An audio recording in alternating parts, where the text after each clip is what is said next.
¿Cómo sigue esto, Pablo? ¿Y qué te parece si presentamos los invitados? Los invitados, de lujo. De lujo. Qué placer. Yo me voy a dirigir a la punta. Sí. Está mirando muy seriamente ya de hace rato. Al señor Marcelo Milán.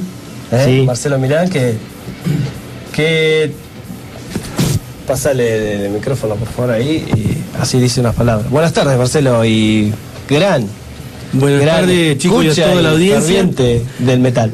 Gracias por invitarnos.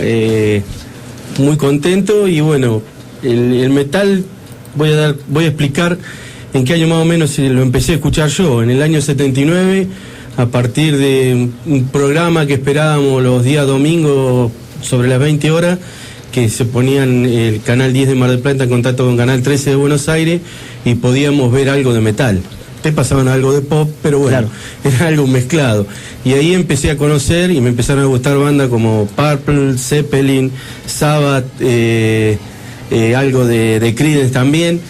Y bueno, ya en el mismo año empecé a frecuentar Cipriano, y ahí empecé a hacer una amistad con los chicos que pasaban música en ese momento, y los vinilos que se veían ahí era todo vinilo importado, y bueno, ahí empecé a interiorizarme de lo que era el metal. Claro.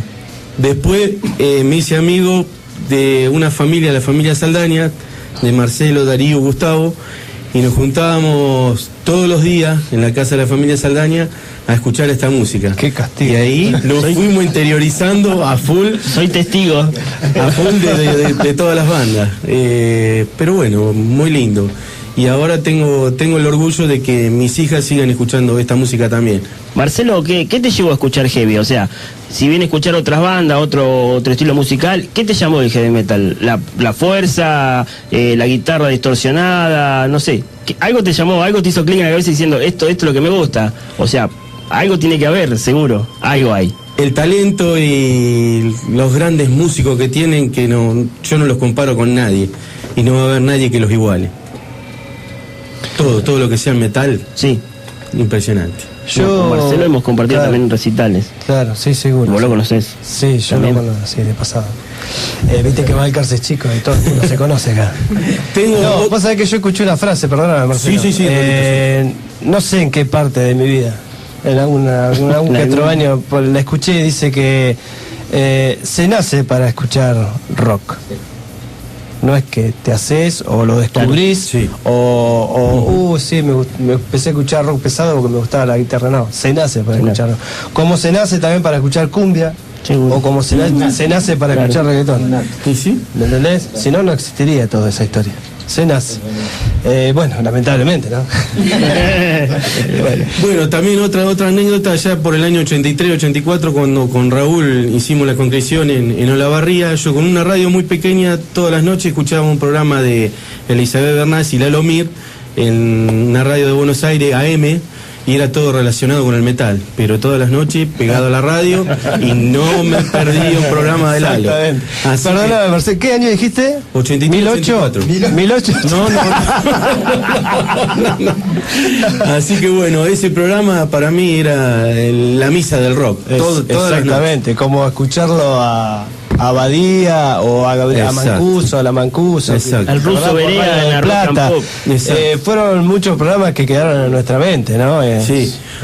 Que era la única posibilidad que teníamos en ese momento de escuchar algo de rock. Exacto. Sea pesado, nacional, lo que sea, era rock, nosotros estábamos ahí esperando. Lo que sí, yo no entiendo con una persona como es un Gustavo Luteral, con el buen inglés que tiene, con los conocimientos que tienen, que no le den la posibilidad de manejar un programa de rock, que le están dando la posibilidad a otras personas. La verdad que es una pena. La verdad que es sí. Una pena. Sí, cuestiones que no están a nuestro alcance, que bueno, está bien decirlo, pero bueno, debe haber gente apropiada que se dedique a eso, ¿no? Exacto. Bueno, seguimos, Marcelito. La grilla. Tenemos la dupla. Dos que son muy similares. Eran tres y ahora hay dos, pero pueden ser tres. Sí. La gran Grigol, Ariana. Yo creo que hacían nos daban el mismo chupeca, compartían el mismo biberón. Ya de grande compartían también las novias, ¿no? Las novias no. La gran Grigol, un tiempo cada uno. Él la compartía sin decirme nada. Ese era el problema. Ya era heavy entonces. Ya era heavy. Él siempre fue bien heavy, en todo sentido. Bueno, hola, Gustavo. Bueno, hola. Encantado de estar acá en Estación Barrock, tenerlos tanto como Marcelo. Son los mellizos Saldaña. Son los Messi, viejo. No, yo también te agradezco realmente muchísimo. Cuando Darío me contó la idea, de una, ni lo pensé, ni sabía que iba a ser ese día, si iba a estar vivo, que si me iba a secuestrar un ovni, yo tenía que estar acá. De hecho estoy sin dormir, vino de La Plata, vamos a explicar que vino de Capital. Sí, ya no estoy más en La Plata. Y bueno, digo, tengo que estar, porque bueno, también tengo que agradecer, digamos, ese reconocimiento de decir que me parece un poco mucho, pero bueno, es así. Claro, pero participaste en la vida de mucha gente y compartiste grandes momentos y toda la música, no todo el rock. Sí, lo que pasa es que uno quizás a la distancia por ahí lo ve juntando toda la historia, pero en aquella época uno no era consciente de que estaba, qué sé yo, forjando un movimiento o por lo menos dándole vida a un movimiento en un pueblo, en una ciudad alejada donde no era fácil encontrarse con todo ese tipo de cosas.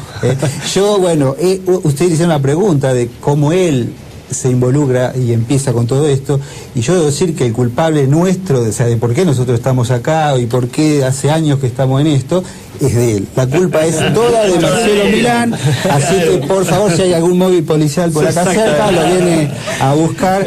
Y yo quiero contar una pequeña anécdota de que quizás es muy puntual, pero digamos, ilustra cómo fue el comienzo para nosotros.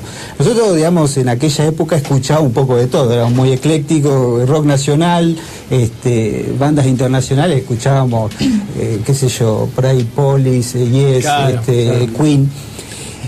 El metal para nosotros ni siquiera era una olla, no teníamos ningún tipo de referencia. Y recuerdo que él, el hermano de Marcelo, tenía una pequeña colección de viejos cassettes de cinta de AC/DC. Y él nos proveía, y me acuerdo que una vez cae con uno de Flick of the Switch, que estaba en esa época sonando. Claro, imagínate, escuchar rock nacional, Dulces 16, y por ahí, viste, que escuchar Flick of the Switch fue medio como que nos voló la cabeza. Fue heavy, realmente, literalmente fue heavy. Fue un golpe a la quijada. Pero él no se quedó en eso, porque, digamos, como él dice, en aquella época, escuchar un programa que te diera información o ver en la televisión algún programa referido al tema, no existía. No existía. Entonces había que buscar, había que ser un procurador de ese tipo de información. Y recuerdo que una tarde-noche de un día que ya no me acuerdo, de aquellos primeros años 80, tocan timbre en casa. Abro y era acá el señor Marcelo Milán, que tenía una revista en la mano. Y me dice, mirá, Messi, lo que tengo. Lo hicimos pasar. ¿Qué tenés ahí? Abre la Metal número 1, era. Que, digamos... Oro en polvo. Una reliquia que alguno la debe tener en algún lugar en su casilla. La 2 traía la tapa de Motley y el póster de Papo, que tengo el póster de Papo. Y en la 1 venía, decía, Ango Yang decía, tan pesada que se cae del kiosco. Exactamente. Muy buena. Pero esa revista no tuvo la relanzamiento, o sea que el que la compró en el primer lanzamiento se la quedó y que no existe otra. No existe otra. Entonces realmente es una reliquia. Y ahí venía información sobre las bandas que en ese momento eran las bandas pilares del género, ¿no? Nosotros no teníamos ni idea. Claro. Yo me acuerdo que patente que me llamó mucho la atención la foto de Bruce Dickinson. Era doble página, ¿viste? Y contando un poco lo que era la banda. Bueno, venía Judas, Ozzy, información sobre Kiss, y al final venía Whitesnake, por la dos y acá. Que también ni idea quiénes eran, ¿no? Y esa era la información que uno obtenía, era escrita, difícil de conseguir. Exactamente. Y a partir de ahí uno se enteraba de los lanzamientos, porque en la contratapa venían los discos, entonces uno decía, pucha, vamos a ver cómo es este. Iba acá a Quijote, le deletreaba el nombre del grupo al tipo, intentaba escribirlo y lo cargaba a Buenos Aires. A la semana lo teníamos. Claro. Y así empezamos, digamos, a acumular música que era muy difícil. Bueno, obviamente, además está decir que la Metal era el rito de todos los meses, ir al kiosco, comprarla. Sí, exactamente. Y la información obligada. Pero, perdóname, todo eso dependía de quedarnos con los vueltos de nuestras madres. Ni hablar. No era un kilo de pan, eran 3 cuartos. Se quejan de la inflación de hoy, ¿no? Se imaginan las que sufrieron mis viejos en aquella época, ¿no? Porque tomar por asalto al monedero a la siesta, a esperar que el viejo se durmiera, ¿viste? Bueno, porque es realmente, ¿no? Que uno lo tome un poco, pero digamos, muy pocos recursos teníamos. Totalmente. O sea, había que bancar el vicio, había que bancar. Sí. Y decir que no como ahora, bueno, o sea, la generación del Pulgar por ahí eso quizás pensó que toda la vida vinieron bandas y toda la vida veías a Ozzy ahí para tocarlo. En aquella época ni en la televisión no aparecía por ningún lado. O sea que gracias a Dios que no había recitales, porque si no había que pensar en presupuesto para recitales también. Así que realmente, y esos fueron los inicios, ¿no? Claro. Ahí es donde uno se empezó a informar y ahí es donde vos tomás una decisión, ¿sí? Con lo que usted dice. ¿Qué es lo que hizo que se produjera ese clic en tu cabeza? Claro. Yo creo que fue identificarme rápidamente con esa música. Otras músicas las escuchás, las rodeás, ¿viste? Empezás a... Pero te seguís quedando con lo de siempre. En cambio, esta la escuchabas y tac. Y es el día de hoy que caían como moscas en el living de casa, caían como moscas. Claro. Entraban ahí, escuchaban la. Lleva los sábados a las 5 de la tarde. A la audiencia le digo que soy Darío, que estoy hablando. Sí, la misma voz. Y otros dientes y otros. Claro. No, pero fue una hermosa época porque aparte heavy es camaradería. Y a lo largo del tiempo. De hecho, con Pablo nos conocemos hace como 30 años. Fuimos los primeros que... también de él. Porque esto está todo relacionado. Y todo eso se refleja en los recitales. En los recitales. Vos entras a un campo que hay 100.000 personas y somos todos hermanos. Nunca vi un disturbio, por lo menos en los recitales que yo he ido. Todos te ayudan, todos nunca vi un disturbio. Totalmente. Que es algo... Que era considerado... sobre todo esta música. Del público del rock, de heavy. Es muy propio, porque eso inclusive... Yo tengo oportunidad de ir en otros países y es igual, o sea, vos llegás y sos solo hasta que pisaste el lugar. A partir de ahí, digamos como que es una gran familia, es una gran familia. Y eso no pasa con otros públicos, por ahí en otras músicas es simple, una digamos apreciación objetiva, nada más. Por supuesto. Cada uno va a hacer la suya o escucha la música y punto, no va a buscar. Acá no, acá digamos como que un acercamiento o no sé cómo se llama, una preocupación de dónde venís, qué estás, cómo estás, que contrasta mucho con esa imagen que se tenía sobre todo en aquellos años del tipo violento, agresivo, quizás, viste. Yo creo que toda esa camaradería debe provenir de ahí, porque hemos sido tan vapuleados y todos tan mal vistos que fue necesario unirse para tratar de salvaguardarnos. Ni hablar de los palos de afuera. De hecho, uno veía, mira, una de las cosas que hoy yo recordaba con él era cómo se gestó el movimiento acá en Balcarce. Y en el mismo momento en que pasa eso, allá por el año 83, que nosotros medio lo iniciamos en el barrio nuestro, en el barrio de Uriburu, la Bola de Oro, en Ayacucho estaba ocurriendo exactamente lo mismo. Que yo lo sé porque íbamos a bailar, que te debes acordar, Marcos Cava, ¿no? Porque estás del otro lado seguro.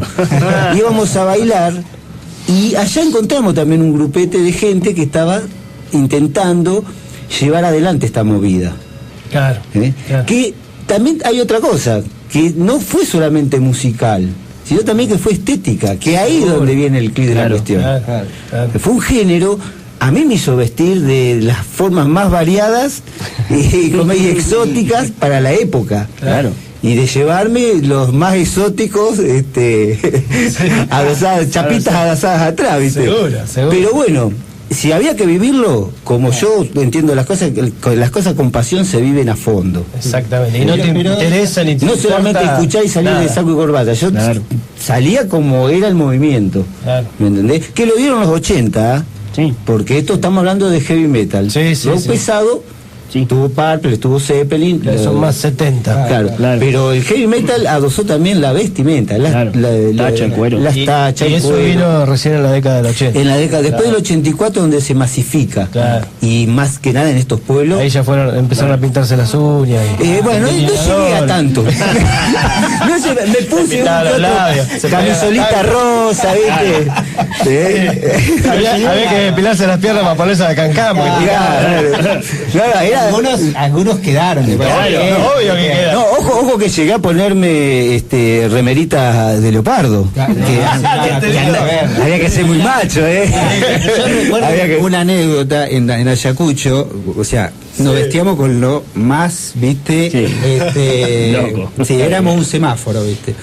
Y una vez me acuerdo que salimos nosotros todo el hecho, ya terminaba, y no aparecía, andaba con una mirá qué cosa tan naif, ¿no? Una remera, ¿viste? De confederada, ¿viste? Sí, yo me acuerdo, la bandera confederada. ¿Para qué? Imagínate en Ayacucho, le gritaban, gringo, hijo de puta, ¿por qué no te vas? ¿Qué haces acá? No lo dejaban salir del boliche. Cuando volvemos, ¿qué pasa con Darío que no viene? No, si está ahí parapetado entre el boliche y no lo dejan salir. Y era todos los sábados así, ¿viste? Y qué sé yo, con pañuelos atigrados, ¿viste? Que las muñequeras de metal. Claro, y era muy, ¿viste? Chocante para el otro, ¿viste? Porque, claro, era un género un poco visto. Y digamos, y eso es porque nosotros no solamente tomamos, digamos, la actitud de escuchar la música, sino de vivirla. Exactamente. ¿Sí? Entonces, si había que salir a la calle vestido así, salgamos.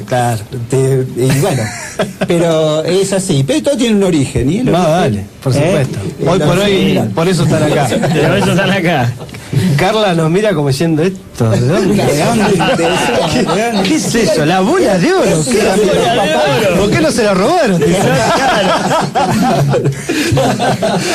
Le decimos a la audiencia que también nos está acompañando Carla Milán, acompañando sacando fotos. Sí, ahora ya entra la sesión de fotos. Por solito. Chicos, no se pinten las uñas. Yo te cuento una anécdota. Acá los señores, porque viste en la época estábamos hablando que no había material, o sea, era muy difícil todo. Los señores se hacían la remera ellos, se pintaban la remerita. Vos ibas a la casa, estaba en la mesa, estaba la remera. El taller. Sí, estaba tirante, ¿viste? Estaba haciendo la Defensora de la Fe de Judas Priest, que es un águila con un coso. Un laburo, unos dibujantes. Y en vivo después de la muerte, 2 dibujos. Con el polidor le daban.